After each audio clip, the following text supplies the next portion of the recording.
Neblogas, žiūrėkit, 2021 metų BMW 530, juodas spalva, šiandien 5000 mylių, atsiprašau, šiavęs, parsiduoda draudimo, aukcionas bus lapkričio 28 dieną, kūrėsi ir važiuoja, juodas spalvytė, kas man labiausiai patinka iš tos mašinos, tai salonas.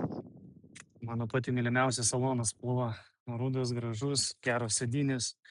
Niekas nesugadinta, čia šiek tiek atšokus, bet oda tvarkinga, būklė gera. Visur ekraniukai nesudaužyti, juodos lubos, liukas, viskas toks.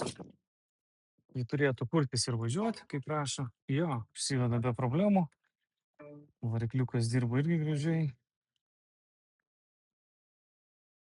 Nu, bet čia jau netvarka, reikia cheminį daryti, bet kaip suprantat, tai viskas yra patvarkoma labai lengvai. Šitą sėdynę keleivio taip pat tvarkinga, porankis taip pat tvarkingas, viskas tvarkoj.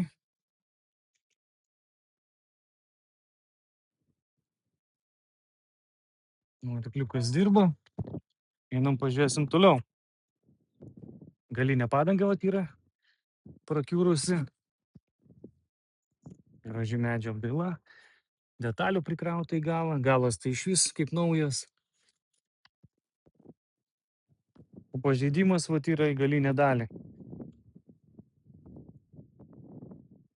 Daugiausiai gavęs vat per sparną, draudimas pažymėjo, kaip matot, bamperis ir šonas.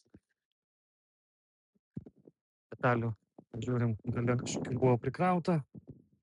Yra kilimėliai odiniai žieminiai, medžiaga sveika, detalių sveikų irgi nemažai. Galinės lempos šoninės sveikos, ausis nenulaužytos. Nu, vienu žodžiu, ten knystis reikia, bet yra daug sveikų detalių. Pažeidimas tikrai nėra didelis. Šita pusė visa švari, panoramoje nesudaužyta, stogas sveikas.